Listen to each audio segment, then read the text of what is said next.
श्री महाप्रज्ञ गुरवे नमः। जिसके सांसों में रहता है शाश्वत शांति का स्पंदन, उस महाप्रज्ञ को वंदन, उस महाप्रज्ञ को वंदन।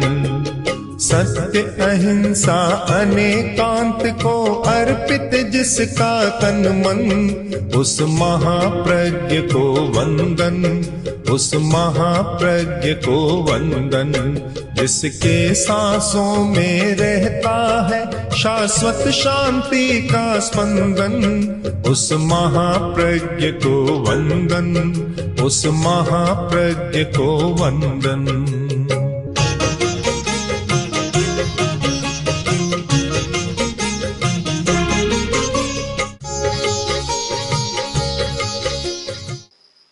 असहिष्णुता और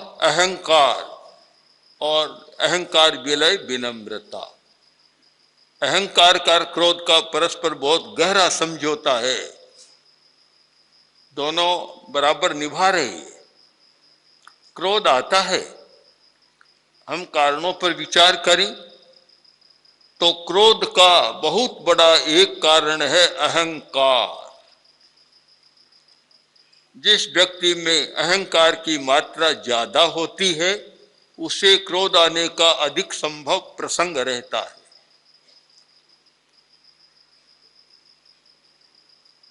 देख रहे हैं परिवार में, संगठन में, समुदाय में, संस्थाओं में अवरोध। पूछा गया अवरोध क्यों? अहिंसा यात्रा के दौरान बहुत लोगों से पूछा गया कि यह अवरोध क्यों है, समस्या क्यों है, तो एक ही उत्तर मिला, एक बार नहीं, शायद हमने सैकड़ों बार यह सुना कि और कुछ नहीं है, ईगो प्रॉब्लम, बस अहंकार की समस्या है, ईगो प्रॉब्लम है। ये अहंकार की समस्या एक भारी समस्या है। और वैसे अहंकार मनुष्य की एक प्रकृति है। प्रकृति इसलिए कि क्रोध, मान, माया, लोभ ये सब बाद में होते हैं, अहंकार का स्थान पहला है। एक छोटे जीव में भी अहंकार होता है, छोटे से छोटा प्राणी उसमें भी अहंकार।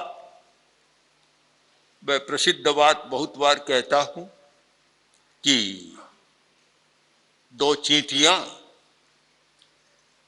आपस में बतिया रही थी। एक चींटी बोली देखो हाथी आ रहा है, और मन होता है कि आज हाथी से लड़ाई कर गिरा दे उसको। दूसरी चींटी बोली कि कैसे करो, इसमें क्या खास बात है, अगर तुम्हारी इच्छा है तो लड़ो, पर एक बात सोच लो कि हम 2 रुपए बेचारा एकला लड़ करेगा क्या। अब चींटी में भी अहंकार है कि हम 2 हैं और वह अकेला है, हमसे कैसे जीतेगा भाई। चींटी में भी अहंकार, एक छोटे प्राणी उड़ने वाले तितली में भी अहंकार, एक टिट्टिव में भी, टिट्टिव संस्कृत का एक शब्द है टिट्टिव, उसमें भी बड़ा अहंकार होता है। यह संस्कृत साहित्य का प्रसिद्ध है कि जो टिट्टिव है वह सोता है तो रात पैर ऊपर रखता है, ऐसे सोता है, पैर ऊंचे रहते हैं। तो किसी ने पूछ लिया, किसी कवि ने पूछा होगा कि ऐसा क्यों करते हो, पैर ऊंचे क्यों, सोते समय तो पैर नीचे रहना चाहिए, पैर ऊपर क्यों। तो उसने उत्तर दिया कि तुम समझते नहीं हो, रात का समय है, सारी दुनिया सो जाती है, सब निश्चिंत रहते हैं, और अगर उस समय अगर आकाश गिर जाए तो फिर दुनिया का क्या होगा। मैं पैर इसलिए रखता हूं ऊपर कि आकाश गिरे तो उसको थाम लूं और दुनिया को कोई कष्ट न हो। ये टिट्टिव का भी एक अहंकार है अपना। अहंकार ने कितनी समस्याएं पैदा की है। क्रोध ने मनुष्य जाति को विभक्त नहीं किया, बांटा नहीं। क्रोध के आधार पर मनुष्य का कोई विभाजन नहीं हुआ, अहंकार के आधार पर मनुष्य जाति का विभाजन हुआ है। 8 अहंकार के स्थान बतलाए गए हैं। 8 का निर्देश है, 800 भी हो सकते हैं, पर 8 भी बड़े महत्वपूर्ण है कि अहंकार, एक अहंकार जाति का अहंकार, यह सारा जातिवाद उसी पर पनपा है, चल रहा है। एक अपने को ऊंची जाति का मानता है और दूसरे आदमी को नीची जाति का मानता है। एक विभाजन हो गया, मनुष्य जाति बट गई कि एक ऊंची जाति का और एक दूसरा नीची जाति का।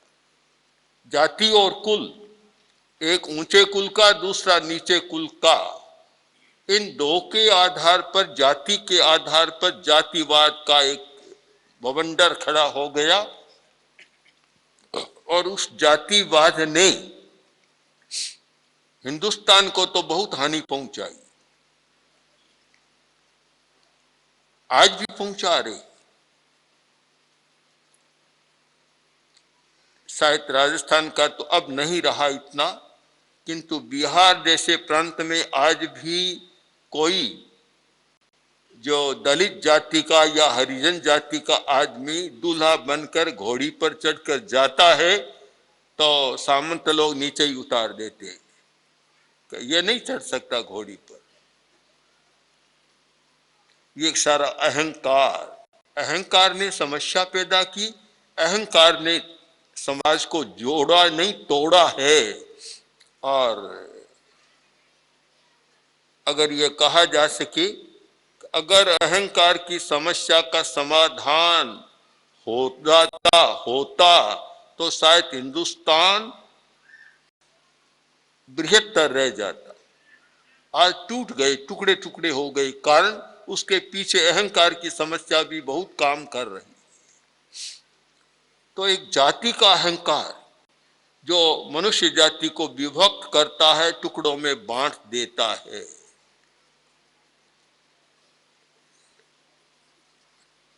औरों का बात क्या कहूं, जैन समाज में भी और जो पढ़े लिखे प्रबुद्ध लोग हैं उनमें भी एक जाति को ले ओसवाल, अब ओसवाल को भी बांटना शुरू किया अहंकार के कारण। पता नहीं इतना अहंकार कैसे होता, तो ये दशा और बीसा, दशा बीसा एक झगड़ा पैदा हो गया। फिर पांचा और डाया और सवाया नहीं किया है, खास बात है। इतना बांट दिया आदमी को। और आज भी कि भाई ये हम एक साथ नहीं बैठ सकते, भोजन नहीं कर सकते या रोटी बेटी का व्यवहार नहीं कर सकते, कारण कि वह अमुक है वह अमुक है। इस वैज्ञानिक युग में, बौद्धिक युग में भी वह जातिवाद का भूत सवार है, कारण अहंकार। एक अहंकार की सारी माया है, एक अहंकार का सारा विस्तार है। एक और इसका हेतु बनता है रूप। एक आदमी बहुत सुंदर है तो उसे अपने सौंदर्य का भी अहंकार होता है। व्यर्थ तो है, व्यर्थ, और व्यर्थ इसलिए कि मैं अपने अनुभव की बात बताऊं कि जिस व्यक्ति को आज से 50-60 वर्ष पहले मैंने देखा कितना सुंदर है, आज देखता हूं तो देखते ही मन में आता है कि कितना कुरूप, क्या हो गया, पहचाना नहीं जा सकता ये वही व्यक्ति है, प्रतिभिज्ञा नहीं होती। तो किस बात का फिर अहंकार करें जो चली जाने वाली चीज है। आज तो है, पता नहीं थोड़े समय के बाद क्या हो। सनत कुमार चक्रवर्ती को अपने रूप का अहंकार था। एक कोई ब्राह्मण आया, बूढ़ा आदमी, आकर प्रहरी से बोला कि मैं चक्रवर्ती से मिलना चाहता हूं, दर्शन करना चाहता हूं। तो वह बोला अभी तो समय नहीं है, दर्शन होगा जब परिषद में जाएंगे, राज्यसभा में जाएंगे, उस समय रास्ते में दर्शन कर लेना। बोला पता नहीं, मैं तो बहुत आतुर हूं, तुम मेरी भावना चक्रवर्ती तक पहुंचा दो। वह कोई दयालु आदमी था, चक्रवर्ती के पास भावना पहुंचा दी और बोला महाराज एक कोई ब्राह्मण आया है, बहुत बूढ़ा है और वह कहता है कि मैं चक्रवर्ती के रूप को देखने आया हूं और मैं चला तब जवान था और चलते चलते बूढ़ा हो गया, इतनी दूर से आया हूं। जब यह बात आई तो चक्रवर्ती का दिल भी पसीज गया कि चलो आने दो।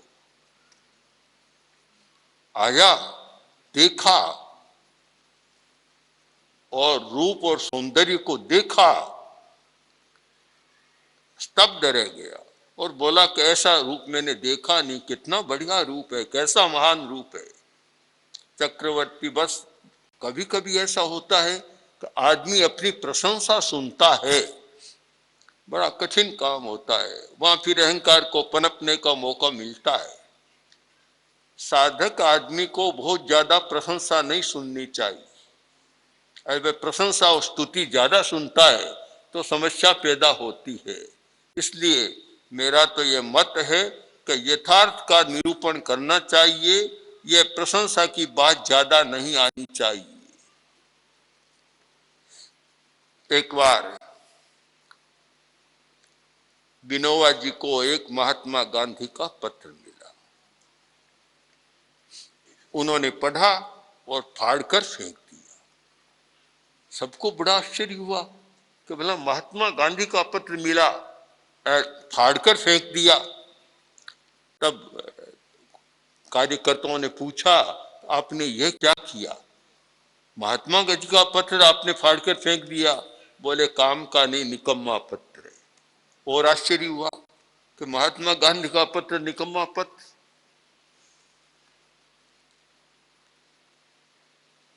तब कार्यकर्ता गए, पत्र को सांधा, जोड़ा, पढ़ा कि तो बहुत काम का है, कि नहीं निकम्मा है, इसमें मेरी प्रशंसा महात्मा जी ने कर दी, मैं वैसा नहीं हूं, मेरी प्रशंसा कर दी और यह मुझे आगे ले जाने वाला नहीं, पीछे ले जाने वाला, इसमें फाड़ कर फेंक दिया। एक साधक की मनोवृत्ति यह होती है कि प्रशंसा और विज्ञापन से दूर रहे। जिनमें साधना का भाव पूरा परिणत नहीं होता, साधु बन जाने पर भी यह रहे कि यह छपे, यह हो, यह मेरा नाम आए, तो समझना चाहिए कि साधुता में एक कमी है, अभी पूरा साधुता में पक्का नहीं, कच्चाई रह गई। सबके लिए जरूरी है काम करना और विज्ञापन कार्य का हो सकता है कि क्या क्या काम हो रहा है, पर व्यक्ति का विज्ञापन नहीं। मुझे तो यह भी बहुत अटपटा लगता है कि हर कुछ होता है, आचार्य का फोटो छाप देते। मैं कहता हूं, मैंने पहले भी कहा कि यथासंभव हो हमारा फोटो तो छापा ही नहीं जाए। हर पुस्तक में फोटो, हर पेपलेट में फोटो, हर किसी पत्र में फोटो। एक फोटो के साथ विडंबना हो गई, मजाक हो गई है। तो कहाँ फोटो का उपयोग करना चाहिए वह एक अलग बात है, पर बात बात में फोटो ही फोटो, इसका मतलब उसका मूल्य और कम कर दिया। मूल्यवान ऐसे हर बात में नहीं आता, उसका अपना मूल्य होता है। कोई बहुत बड़ा काम है, कहीं कोई विशेष प्रसंग है तो दे दिया। ये ज्यादा फोटो करना, समाचार पत्रों में ज्यादा फोटो देना, छपाना, यह साधक के लिए अच्छा नहीं और साधुता के लिए भी अच्छा नहीं, और इससे कहीं न कहीं थोड़ी बाधा भी पैदा हो सकती है। तो ये ज्यादा विज्ञापन, ज्यादा फोटो आदि आदि ये भी अच्छे नहीं, इनका संयम होना चाहिए और विवेक पूर्वक काम करना चाहिए। और वह प्रेरणा अगर साधु साधियों में होती है, समणियों में होती है, तो और नीचे की बात हो जाती है। इतना निरपेक्ष रहना बहुत जरूरी है, और इसमें मानता हूं विष्णुवास जी ने जो काम किया, एक उच्च साधना की भूमि का काम है कि अपनी प्रशंसा थी उसको फाड़ कर फेंक दी। बहुत बड़ी बात है। तो आदमी जब आपकी प्रशंसा सुनता है तो अहंकार आने की संभावना। चक्रवर्ती को भी अहंकार आ गया जब ब्राह्मण ने कहा अलौकिक रूप है, अद्भुत रूप है, और मैं इतने देर चला, बूढ़ा हो गया चलते चलते, मुझे चिंता नहीं, आज मेरी सारी चिंता समाप्त है और मैं सार्थक हो गया। अब ये सारी बात सुनी तो इधर अहंकार का नाग फुफकारने लगा। चक्रवर्ती बोला, अरे ब्राह्मण, अभी क्या देखता है? अभी तो मैंने स्नान भी नहीं किया है, सज्जा भी नहीं की है, सज्जा बाकी है सारी, अलंकृत नहीं हुआ हूं, अलंकार भी नहीं किया है, सब बाकी है। मैं जब स्नान कर, सज्जित होकर, अलंकृत होकर और राज्यसभा में जाकर बैठूं, उस समय देखना कि रूप कैसा होता है। अहंकार इतना प्रबल हो गया। घंटा 2 घंटा के बाद चक्रवर्ती सज्जित होकर राज्यसभा में गया और कहा उस ब्राह्मण को बुलाओ। ब्राह्मण गया, देखा, नाक भौं सिकोड़ दी। चक्रवर्ती बोला, रे कैसा मूर्ख है, पहले तो इतनी प्रशंसा की, अब नाक भौं सिकोड़ रहा है, क्या कर रहा है? बोला, वह पानी मुल्तान गया। वह पानी नहीं रहा महाराज, आपका सौंदर्य नष्ट हो गया, आपका रूप भी नष्ट हो गया। कैसे हो गया? कि पीकदानी मंगाओ और थूको जरा। पीकदानी मंगाई, थूका तो थूक में कीड़े कुल बुला रहे। ब्राह्मण बोला कि महाराज रूप कहाँ है, अब तो आपके शरीर में 16 बड़े भयंकर रोग पैदा हो गए। वह आने वाला कोई ब्राह्मण नहीं था, कोई दिव्य आत्मा थी, और किसी प्रयोजनवश, इसी प्रयोजनवश इस रूप में आकर उसने कहा, देखा। अब चक्रवर्ती ने देखा तो एकदम नया मोड़ लिया। अब लिया कि अहंकार ने समस्या पैदा कर दी, और यह सही बात है, ये जितने नकारात्मक भाव है, क्रोध, अहंकार, लोभ, ये शरीर में भी विकृति पैदा करते हैं। और रोग जो है, सारे रोग शारीरिक नहीं होते, रोग भावात्मक रोग ज्यादा होते हैं, मानसिक रोग ज्यादा होते हैं, और वे ही शरीर में पैदा होते हैं। तो एक भावात्मक रोग पैदा हो गया, अहंकार के कारण भयंकर बीमारियां शरीर में पैदा हो गई। अहंकार एक भारी समस्या है, पर पता नहीं क्यों आता है। मैं अनेक बार कहता हूं, अरे अभी तो तुम बहुत कम जानते हो, इतना अहंकार कहां से? अभी छोटी अवस्था, इतना अहंकार क्यों? पर चाहे अवस्था छोटी है, चाहे पढ़ाई लिखाई कम है, बौद्धिक विकास कम है, पर अहंकार तो आकाश को छूने लग जाता है। तो अहंकार एक बहुत भारी समस्या है, और अहंकार आदमी को असहिष्णु बनाता है। तो रूप का अहंकार और एक बल का अहंकार, बल, मुझमें बहुत बल है, उसका भी अहंकार। ऐसे लोगों को भी देखा कि जो बल का अहंकार करते थे, एक समय के बाद सारा अहंकार काफूर हो गया। अवस्था के साथ स्थितियां बदलती है, शरीर का बल भी कमजोर होता है। तो साधक को तो यह देखना चाहिए। एक बार लाडनू में गुरुदेव खड़े थे, और शायद महाश्रवण, उस समय महाश्रवण मोदित कुमार का हाथ के सहारा लिए हुए भिक्षु विहार के बाहर का जो बरामदा, तो गुरुदेव बहुत धीरे धीरे ऐसे सीढ़ियां उतर रहे थे। तो गुरुदेव ने कहा कि देखो, एक समय तो वह था कि सीधे हम लांग जाते, सीढ़ी उतरते ही नहीं, सीधे उतर जाते, और आज एक एक सीढ़ी उतरने में भी जोर पड़ रहा है, याद है नहीं सर? हाँ, लाजमी की बात है। तो अवस्था के साथ परिवर्तन आता है,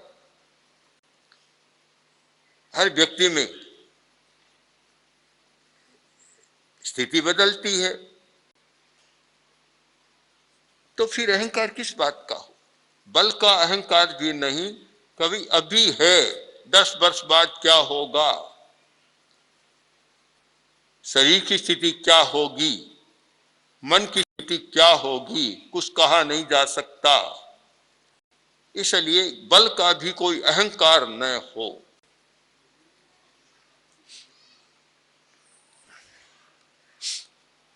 ऐश्वर्य का अहंकार, ऐश्वर्य मेरा वैभव, मेरे पास कितना ऐश्वर्य है, मैं जो चाहता हूं मुझे मिल जाता है, मेरे पास कितने अच्छे साधु है, मेरे पास कितनी अच्छी साध्वियां है, मेरे वर्ग में कितनी अच्छी समणियां है, और कितना है कि मैं जो चाहूं वह काम हो जाता है, कर देते हैं सब, उसका भी एक अहंकार हो जाता है। पर यह भी अहंकार टिकता नहीं है, टिकने वाला नहीं, समस्या पैदा करने वाला है।